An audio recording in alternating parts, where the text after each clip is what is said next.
Students, आज का topic है 1911 ईस्वी की चीनी क्रांति में डॉक्टर sun यat-sen का योगदान। डॉक्टर sun यat-sen को चीनी क्रांति का पिता कहकर पुकारा जाता है।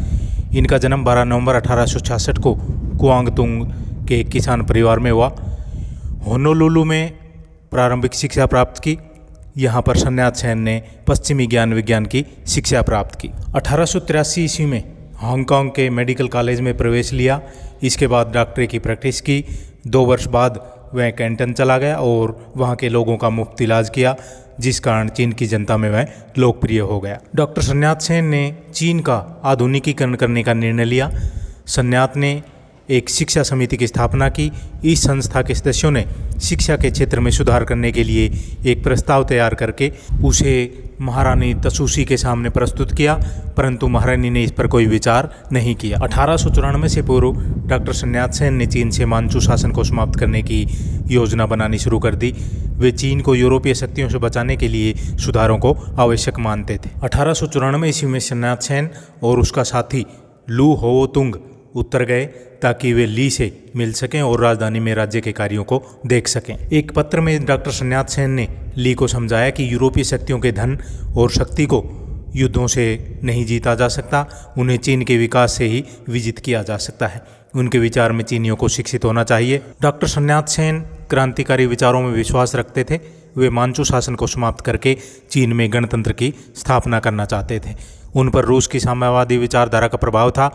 वे चीन में साम्यवादी क्रांति की तरह राजनीतिक परिवर्तन करना चाहते थे। डॉक्टर sun yat-sen के 3 सिद्धांत।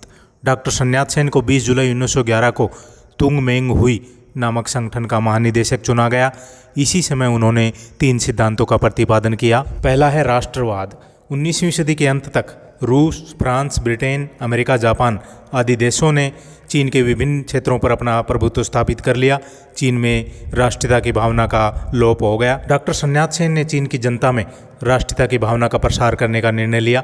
राष्ट्रीयता का तात्पर्य था भ्रष्ट मंचू सरकार का अंत करना और चीनी राष्ट्र का पुनरुद्धार करना। डॉक्टर sun yat-sen ने राष्ट्रीयता के विषय में कहा कि चीन को विदेशी शक्तियों के साम्राज्यवादी शिकंजे से मुक्त करना चाहिए। चीन में निवास करने वाली विभिन्न जातियों में भाषाई एकता, राष्ट्रहित और देश प्रेम की भावना का विकास करना चाहिए। चीन के लोगों के हृदय में स्थानीयता एवं प्रांतीयता की भावनाओं को समाप्त करना और उनमें राष्ट्र के लिए मर मिटने की भावना जागृत करना। डॉक्टर sun yat-sen कहते हैं कि हम सभी मंचुओं से नफरत नहीं करते, केवल उनसे नफरत करते हैं जिन्होंने हान लोगों को सताया है। हमें उन मंचुओं से कोई बदला नहीं लेना है जो आगामी क्रांति में बाधा नहीं डालते। यह संस्था राजनीतिक संवैधानिक लोकतंत्र की स्थापना करेगी। हमारा वर्तमान दृष्टिकोण राजनीतिक है। अगर हान प्रजाति का राजा भी हो तब भी क्रांति अवश्य होगी। अगला है लोकतंत्र। लोकतंत्र से डॉक्टर sun yat-sen का तात्पर्य था कि मांचू राजतंत्र को समाप्त करके चीनी गणराज्य की स्थापना करना। उन्हें विश्वास था कि जनता की शक्ति चीन में एक दिन गणराज्य की स्थापना करेगी। डॉक्टर sun yat-sen ने लोकतंत्र की स्थापना के लिए क्रांति का मार्ग अपनाया। यही कारण था कि उन्होंने चीन की क्रांतिकारी लीग और अलग थलग छोटे छोटे क्रांतिकारी संगठनों को तुंग मेंग हुई के झंडे के नीचे एकत्र कर दिया। इस संगठन ने 1911 की चीनी क्रांति में महत्वपूर्ण भूमिका निभाई। डॉक्टर sun yat-sen ने कहा था कि सफल लोकतंत्र में सरकार की शासन प्रणाली, कानून, न्याय कार्य, परीक्षा व नियंत्रण के पंच शक्ति विधान पर आधारित होने चाहिए। डॉक्टर sun yat-sen ने लोकतंत्र की स्थापना के लिए विशेष तौर पर 3 बातों पर बल दिया। पहला, संपूर्ण देश में सैनिक शक्ति के प्रभुत्व की स्थापना करके देश में शांति व्यवस्था लागू की जाए। दूसरा, देश के लोगों में राजनीतिक चेतना का विकास किया जाए। तीसरा, चीन में वैधानिक लोकतंत्रीय सरकार गठित करके अपने लक्ष्यों को प्राप्त किया जाए। अब है जनजीविका। डॉक्टर sun yat-sen के अनुसार जनजीविका का अर्थ यह था कि समानता के आधार पर भूमि का वितरण किया जाए।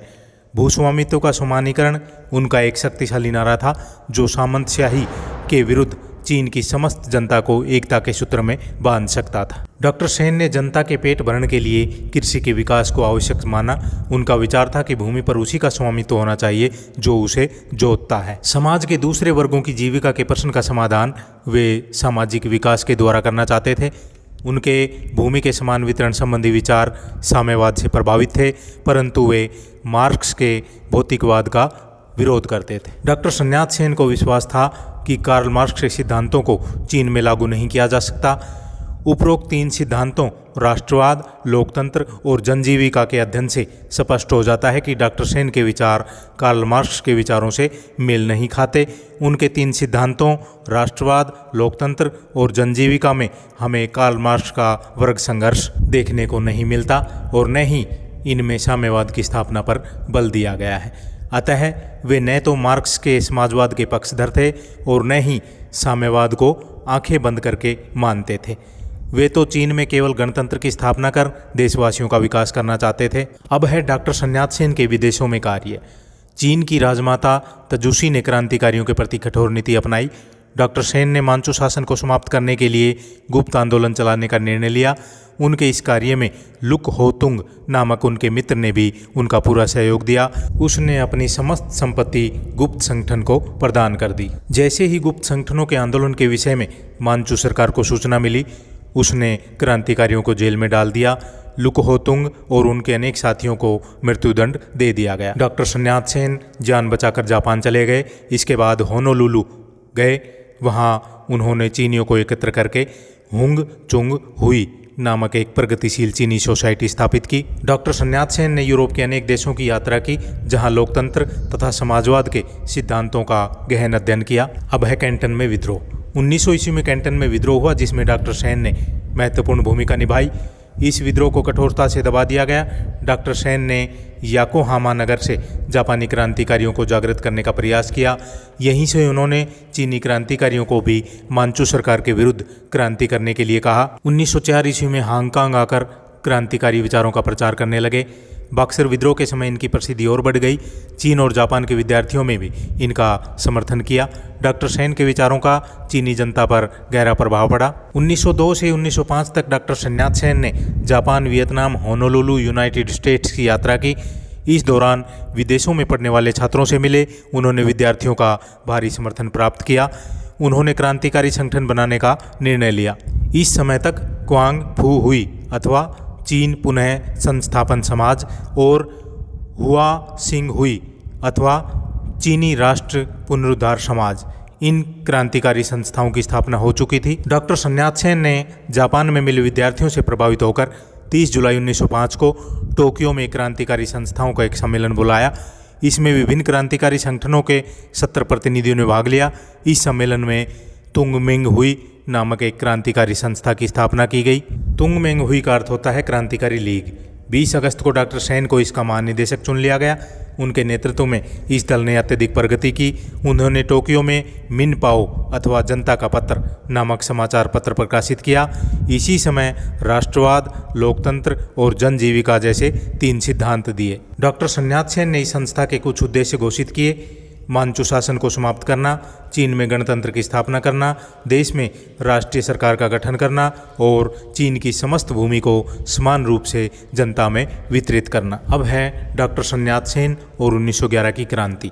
डॉक्टर सन्यात सेन ने 1905 में ही क्रांति का बिगुल बजा दिया था, परंतु उसकी आवाज़ आम जनता तक नहीं पहुंच सकी थी। इसके बाद वह जापान चले गए। 1911 ईस्वी में रेलों के राष्ट्रीयकरण के मुद्दे पर 10 अक्टूबर 1911 को हैंको में क्रांति प्रारंभ हो गई। चीन की राष्ट्रीय महासभा ने मांचू शासक के सम्मुख कुछ मांगें प्रस्तुत की।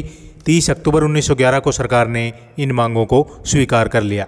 3 नवंबर को चीन में संवैधानिक राजतंत्र की स्थापना का आदेश जारी कर दिया गया। सम्राट ने युआन शिकाई को पीकिंग बुलाकर 8 नवंबर 1911 को चीन का प्रधानमंत्री नियुक्त किया। 2 जनवरी 1912 को क्रांतिकारियों ने डॉक्टर सन्यात सेन को नानकिंग में चीनी गणतंत्र का अस्थायी प्रशासक बना दिया। डॉक्टर सेन के पास साधनों की कमी थी।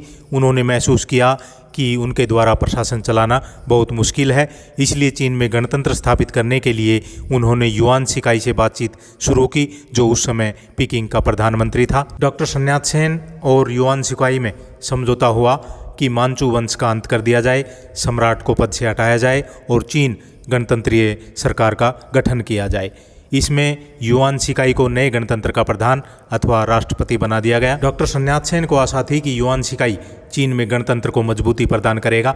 12 फरवरी 1912 को डॉक्टर सेन ने त्यागपत्र दे दिया। इस प्रकार चीन में गणतंत्र स्थापित हो गया। अब है डॉक्टर सन्यात सेन द्वारा युआन शिकाई का विरोध। युआन शिकाई ने राष्ट्रपति बनते ही राजतंत्र स्थापित करने का प्रयास किया। उसने क्रांतिकारियों से विश्वासघात किया। डॉक्टर सेन ने युआन शिकाई का विरोध किया। उसे राष्ट्रपति पद से त्यागपत्र देने के लिए कहा गया। कुओमिंतांग दल के नेताओं ने भी युआन शिकाई के विरोध में जगह जगह प्रदर्शन किए। अब युआन ने क्रांतिकारियों का दमन करना शुरू कर दिया। इसने कुओमिंतांग दल को भी अवैध घोषित कर दिया। युआन शिकाई ने चीन की संसदीय व्यवस्था को समाप्त करके अपने को चीन का सम्राट घोषित कर दिया। डॉक्टर sun yat-sen जापान चले गए, वहाँ 1916 ईस्वी तक रहे। अब है कुओमिंतांग दल का पुनर्गठन। 1916 ईस्वी तक डॉक्टर sun yat-sen जापान में रहे। इसी समय युआन शिकाई की मृत्यु हो गई। सेन 1916 ईस्वी में चीन वापस आ गए। डॉक्टर sun yat-sen ने रूस के प्रसिद्ध सलाहकार वोरोडिन के परामर्श से कुओमिंतांग दल का साम्यवादी तरीके से संगठन किया। इसके अलावा उन्होंने रूसी सेनापति वलूसर की सहायता से चीनी सेनाओं को आधुनिक ढंग से प्रशिक्षित किया। डॉक्टर sun yat-sen ने रूसी सहायता की प्रशंसा करते हुए 1923 में कहा कि अपने राष्ट्रीय उत्थान के लिए अब हम पश्चिमी देशों की तरफ नहीं देखते, अब रूस हमारी आशाओं का केंद्र है। 1924 ईस्वी में डॉक्टर sun yat-sen ने वोरोडिन की सहायता से प्रथम राष्ट्रीय कांग्रेस का अधिवेशन बुलाया। इस अधिवेशन में कुओमिंतांग दल ने नए संविधान की घोषणा की। इसी समय कुओमिंतांग दल के घोषणा पत्र को भी पढ़कर सुनाया गया। अब है सैनिक अकादमी की स्थापना। डॉक्टर sun yat-sen ने सेना को प्रशिक्षण प्रदान करने के लिए वोहम्पिया में एक सैनिक अकादमी स्थापित की। इसने चियांग काई शेक को इस अकादमी का अध्यक्ष नियुक्त किया। इसके अलावा चीन के वर्तमान प्रधानमंत्री चाउ एन लाई को इसका सचिव नियुक्त किया गया। 12 दिसंबर 1925 को डॉक्टर sun yat-sen की पीकिंग में मृत्यु हो गई। मृत्यु के समय उन्होंने कहा कि अभी क्रांति संपन्न नहीं हुई है। सभी सहयोगियों को मेरे लेख, राष्ट्र निर्माण योजना तथा राष्ट्र निर्माण के सिद्धांत कुओमिंतांग द्वारा चलाए गए कार्यक्रम का अनुसरण करना चाहिए। असमान संधियों को जल्द से जल्द समाप्त करना चाहिए। मेरी यही इच्छा और यही आदेश है। अंत में यही कहा जा सकता है कि डॉक्टर sun yat-sen चीन की क्रांति के अग्रदूत थे। तो स्टूडेंट्स, ये था डॉक्टर sun yat-sen का योगदान, जो भी ये 6th सेम के लिए उपयोगी है। ज़्यादा से ज़्यादा स्टूडेंट्स को शेयर करें। Thank you.